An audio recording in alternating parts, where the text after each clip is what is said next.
Hi y'all, I'm Allison. I hope you're ready for some middle grade fun because we are about to begin our next Start and Stop Buddy read. This time we're going to be reading A Pinch of Magic by Michelle Harrison. This book was submitted by Amanda R. It had been sitting on her shelves for years and she's heard really good things about it. So she thought it might be fun for us all to read it together. I am really looking forward to this. So Amanda has given us the required 4 random page numbers. These page numbers are going to act as stopping points because I'm going to do a series of videos. We're going to have a week to read this book together. And whenever we come to one of Amanda's pages, we're going to close our book and put it down. That will also mark the end of the video. And then we can all get together down in the comments and speculate and guess and cheer on our favorite characters to our heart's content. Now, one thing we've added that we kind of played with during our last one, and I think it's going really good, so we're going to continue on with it, is now you have the option to where you can either read ahead to our stop, or you can read while watching this video and literally read with me. So if you've already read ahead, then you should be 21% of the way into your book, which will be about in the middle of chapter 7. In the paperback copy, then you should be on page 85. Hardback copy, you should be around page 87. The audiobook, around 2 hours and 4 minutes into the book. And that magical paragraph. Only he had boasted to the wrong people and been rewarded with a 5-year prison sentence. If you have made it to that point, you're in the right video because I am about to start reading this and reacting as I go. If you're going to read along with me, pausing the video as I make my way through the book, then that is the point where we will be stopping. So I will put up on the screen what chapter I am reacting to. So that way, if you decide to read with me, then as soon as you see the new chapter come up, hit pause on the video, go ahead and read to the end of that chapter, and then resume the video to find out what I thought of what happened during that section. So I hope this makes sense. We're still playing around a little bit with this reading along with me. So let me know how that's going. Y'all's feedback is really important as we do this. And if anybody is reading the hardback copy or a different version of the paperback, if your story ends on a different page number than what I've listed, please let me know so I can adjust it for the future videos to make sure we were all synced up. So I think that's all of the groundwork. Except I want to welcome Marcia to our group. This is going to be her first Start and Stop Buddy read. And I'm glad that you're joining us, Marcia. I hope you enjoy it. If anybody else is doing this for the first time, please let me know. And if you don't want to necessarily join in on the discussion, you just want to read along, then that is fine. But give a little hi and see where you're at, just so we know you're out there. Okay, I'm going to get comfortable, start reading the book, and find out what's going to happen to these 3 sisters. They're going to try to break a curse. Okay, I'll be right back. All right, we're going to read in here today. We'll see how it goes. I haven't used this chair in a long time. The chair is so ugly, but just kind of comfortable. Finley is here. He is upset because I just fed them lunch and everybody has to eat in a separate area of the house. Otherwise they steal each other's food and he takes all of the food and the other cats end up losing weight. So he is protesting the closed bedroom door because he wants to go steal the food from Ellie. So we're probably going to see a lot of attitude, or he just will camp outside my bedroom door and ignore us. I have no idea. All right, let's get this book started after I get my reading glasses. I'm just not prepared. Oh, and Lily's outside. So I would bet that the second I get comfortable and get ready to actually start reading, then she's going to bark and I'm going to have to go let her in because that's just how it goes. I only exist to cater to my animals and they keep me hopping all day long. Okay, so let's see how this book is going to be. I'm excited. I could use some middle grade. I've been a little stressed, but we'll leave that for later. Okay, I'm diving in. Before we even get started, I like the map at the front. And I am definitely intrigued by the names. There was Lily. I'll be right back. Okay, let's try again. Do I know my dog or what? Kept trying to get her to come in and she wouldn't. As I was saying, I like the names of all these islands. Torment, lament, repent. So, a good start. I don't think Lily likes my choice of reading spots because she can't lay with me. But my husband is still asleep, so I don't want to go out in the living room.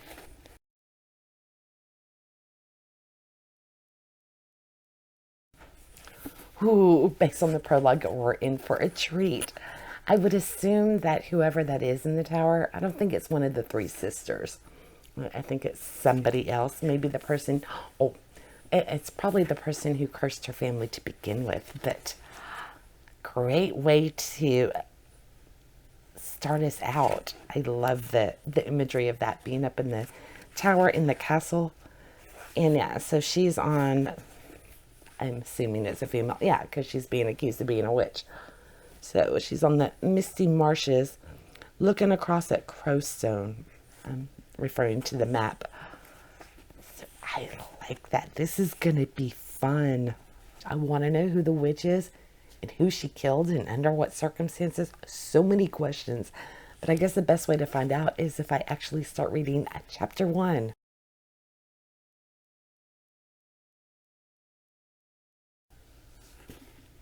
I am loving how this starts out. Any book that starts with trick-or-treating on Halloween, I'm there for. It's just, it has such an innocent fairy tale vibe. I love the names of the places so far. You know, what was it? Poacher's Pocket and Nesting Nook Green. I've got such an image of this village and with the little cauldron and everything. I love it. And that granny, I bet she's one you do not want to cross. So they are obviously, Betty is obviously going to be getting up to something. And I guess this is where she's going to make her attempt to try to leave the island. Because we know that's the premise for the whole book. She wants to leave this island and go exploring, but finds out that they can't. So I would assume, or she's about to make this discovery. So, and I'm curious what happened to make her older sister change. I already want to know that. Something must have happened on her birthday. Okay, I'm going to go back into it. I just had to, I'm loving the setup so far. And I'm only on page 10. Oh, yeah, they're going to Marshfoot. I'm surprised to learn that their father is in the prison. I guess he's got quite a ways before he gets out. I wasn't expecting that. That would give all new meaning to the prison break that happened on her birthday the year prior. You know, she'd be wondering if her dad was among them. I would assume that'd be a safe assumption. Oh, and their mother's already dead. So I guess it's just the grandma.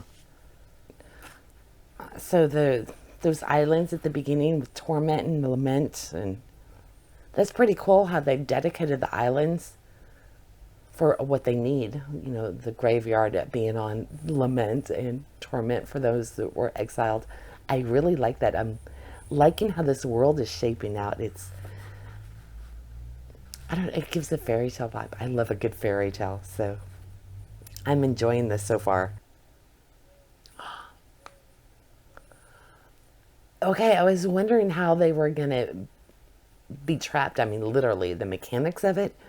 And that fog showing up like it did and the granny appearing right in front of the face. I was not expecting that. That's a pretty cool way for an enchantment or a curse to play out. Although I wonder how Granny got there. So, yeah, because she just appeared rather quickly, didn't she?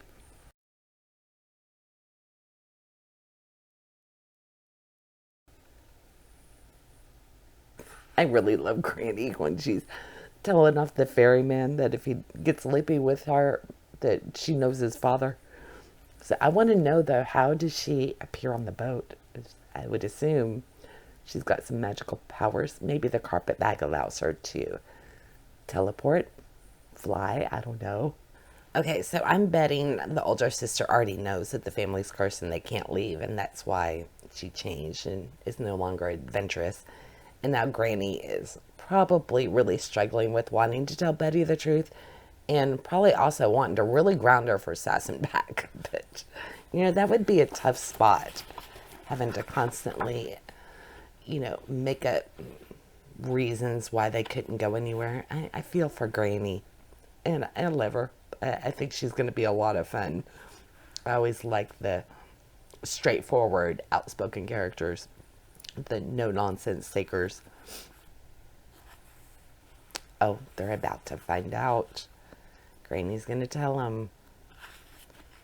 Yeah, sometimes, you gotta be careful what you wish for, because you just might get your wish.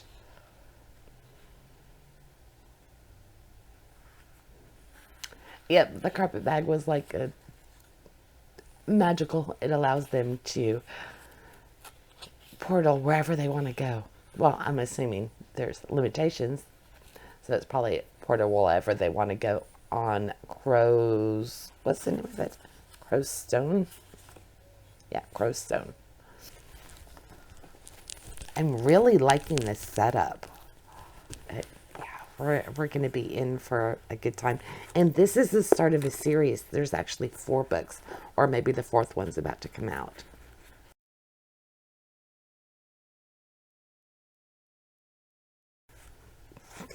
Yeah, can you imagine with having no warning whatsoever, your grandmother just telling you to hold on tight, and all of a sudden you were in one place and then you end up back at home just like that?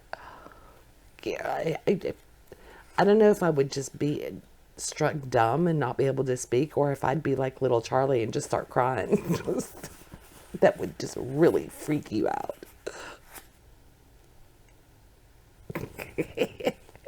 I like how the cat ended up being oi after the grandmother, yells that every time she tries to swipe butt away with the broom. That's hilarious. I can definitely commiserate with Granny in regards to the cat, because Finley is a bully. Here he comes. He'll just reach up and slap me for no reason. Yes, I'm talking about you. Buddy is a sweet little thing when he's not causing trouble. He's just a baby. We're guessing he's just a little over a year old. So definitely have our hands full with this one.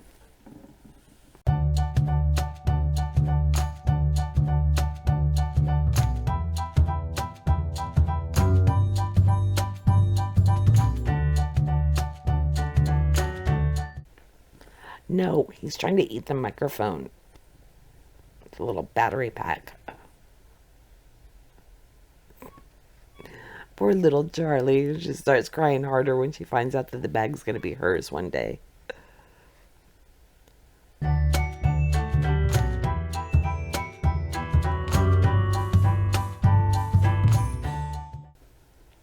Yeah, Fliss found out on her birthday, so that's the changes that Betty had seen in her. I didn't even realize, because we know what the 3 magical items are. The carpet bag, the nesting dolls, and the mirror. I forgot all about the mirror. That's what Fliss has been staring at a lot since her birthday.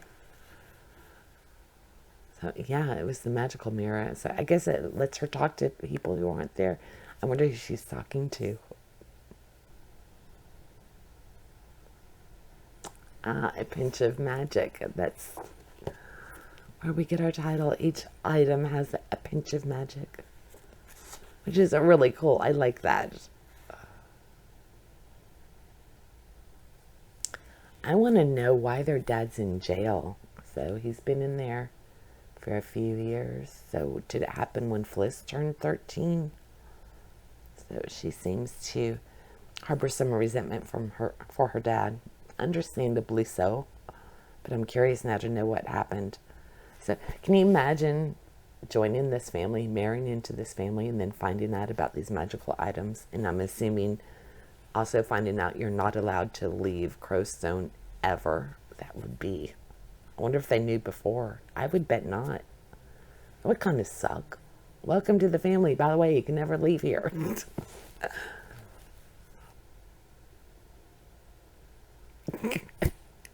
I love the granny when Charlie's saying that she wants the ball. Charlie's saying that she wants the dolls and that the bag is ugly. Granny's too bad. I don't know what it is, but I love that.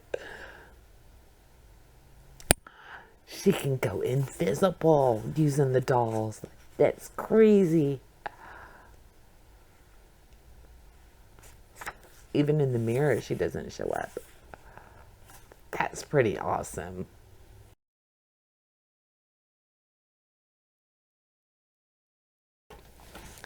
By the way, I'm going to try these little fade-in screens. So y'all let me know if this becomes disruptive or if this is a good way to do it, since I'm now going by chapter. Still playing around trying to figure out the best way to incorporate the read with me aspect of this. So yes, please let me know whether you're pausing the video to read or if you're just watching straight through because you've already read everything.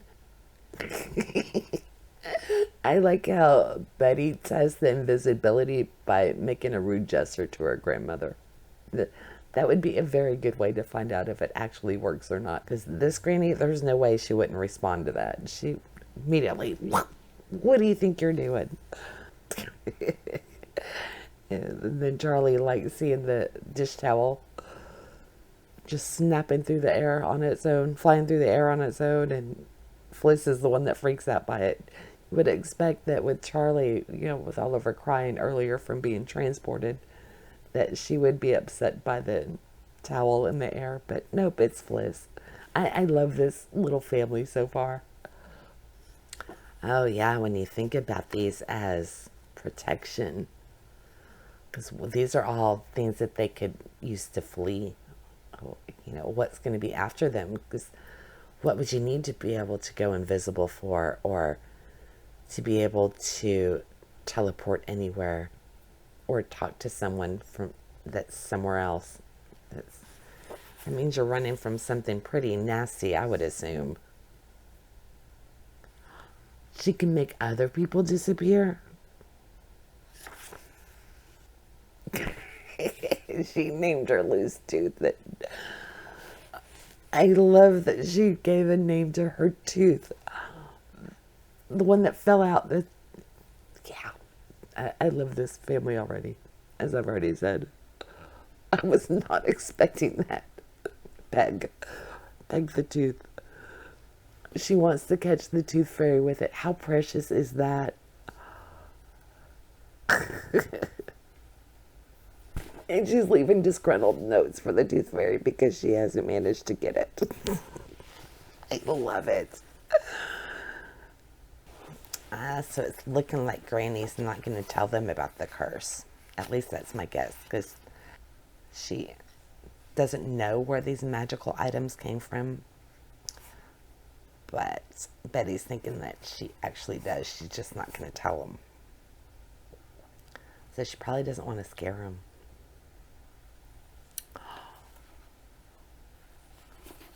Okay, so I take it back. Apparently, she is going to tell them about the curse. And it's not that they're physically incapable of leaving, but if they do, then they'll die by the next sunset. No wonder Granny panicked and used the bag. Because if they had actually made it, her granddaughter, they would have been dead the next day.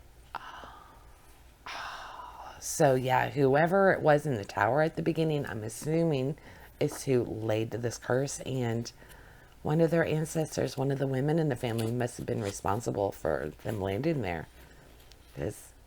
Or was it the men?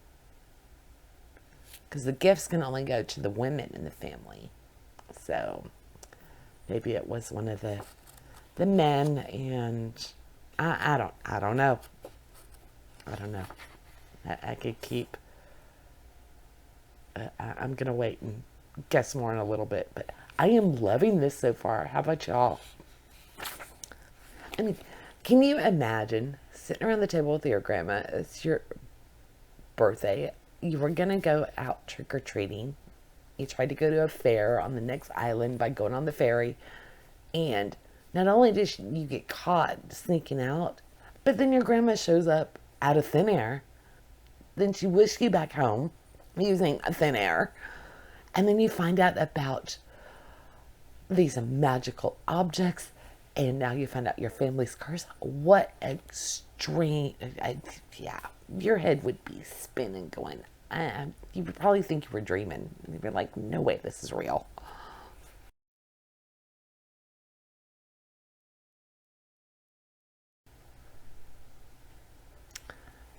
So there are a whole bunch of women that have died in the family over the past 150 years that actually backs up the validity of the curse. That it's not just, a way to keep them safe. Well, that's cool. So at least she was warned about this by her husband before she got married. So she wasn't tricked into it and then discovered that she could never leave. So respect to Grandpa for telling her back when they were dating. Whoa, that's an intense curse with the crows that only she could hear, and then you get ice cold. And then what was it? Oh, and then a cold kiss, and then they die. I love this book. One of the curses triggered a stone falls from the tower, the prison. Okay, so do they have to get the whatever little rock that was embedded in the tower that she wedged in the spot? Is that maybe that's the curse? Maybe that's the key to unbreaking the curse. I hope I didn't just ruin it for anybody, but that makes sense. And did their dad allow himself to be in prison so he could find the stone?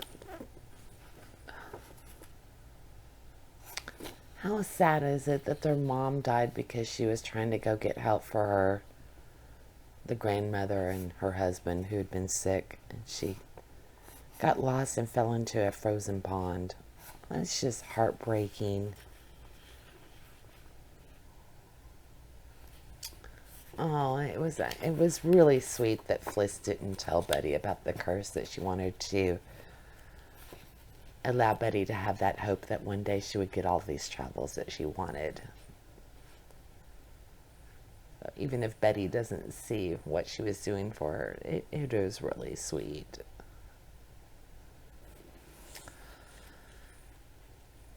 Oh, so as we know, Betty's going to try to break this curse, but I can imagine how upsetting that would be for the grandmother, because she's already seen Clarissa die firsthand from trying to break the curse. So she is definitely not going to want any of her granddaughters to mess with it. She's just going to want them to accept their fate. So I'm curious to see how that's going to play out. It's definitely going to add another layer because they're going to have to do everything on the sly as far as trying to find a solution for the curse, without grandma knowing, because I can't imagine that there's any way that she would be okay with it. But we will find out.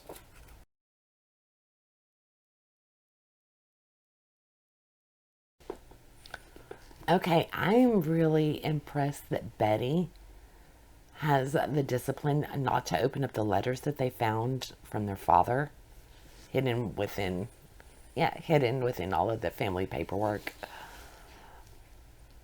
So it's surprising, and yeah, I'm surprised and impressed that Betty has no inkling, no desire to open them. She's not tempted, where Fliss is like, it's my letter, I'm opening it. So that's not what I expected, because it seems like Betty might be one to act first and then think about it later, but apparently not. So I'm impressed. Now, whether they, will actually stick by that, she might give in. Her sister might sway her to open those envelopes, because I do want to know what's in there. Leech Pound Latch Down, I guess, is where the father has been moved to a different prison.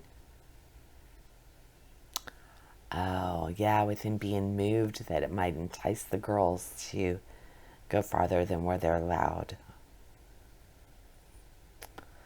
Okay, so I'm intrigued. Who's Granny visiting? Does she know about the stone? I'm loving this. Okay, we're not going to get all the way through this chapter because we're going to have to stop before watching this part of it. Just make sure you reach the stop, which is on page 85. Again, that paragraph was, only he had boasted to the wrong people and been rewarded with a 5-year prison sentence. So if you're reading along with me, don't forget, stop when you get to that.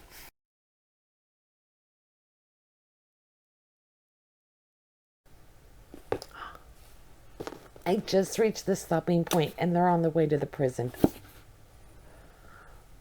Okay, I'm going to go figure out where our next stop is going to be, and I will be back in just a little bit. Okay, I'm back. I've got the information that we'll need. I'll give you that in just a second, but I am really loving this. This is going to be so much fun. I love the family and the girls and Granny. I especially really like Granny. So I'm quite impressed with it, and I think we ended up on a good cliffhanger. I want to find out who the prisoner is that Granny's been going to meet. I wonder what's going on there and what kind of trouble the girls are going to get in, because you know Betty's going to do everything she can to try and break this curse. For one, we know it simply because of the back of the book. That's what it's about. But even if it wasn't on there, it would be so obvious that she's not going to be one that's just going to accept her fate. She's going to see if she can do something about it. So, and little Charlie is adorable with her named tooth. I just love that. Love it. Sadly, though, I've got to set it aside until our next video, which will come out the day after tomorrow.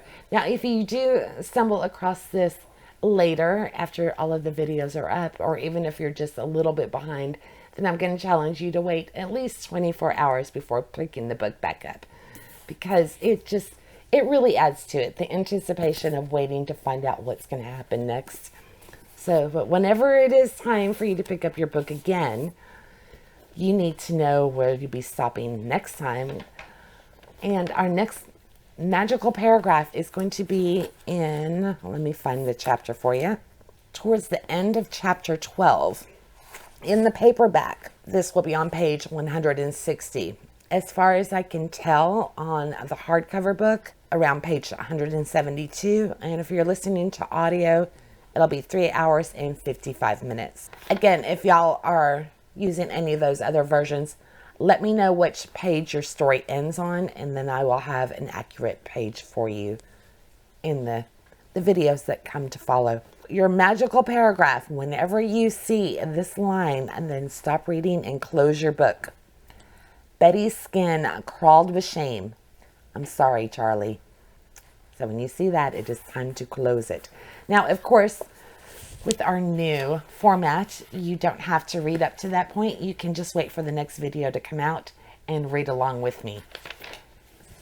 So you do have the option of doing it either way. So the next part will be up on Monday the 18th, hopefully at noon.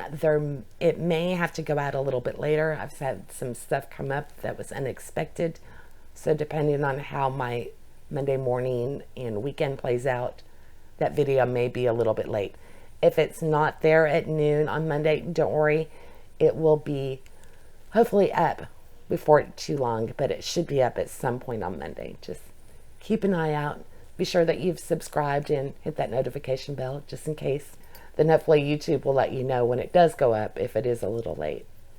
All right, we're just going to leave it at that, and I hope to see y'all the day after tomorrow, and I hope you're enjoying the book as much as I am. Okay, bye.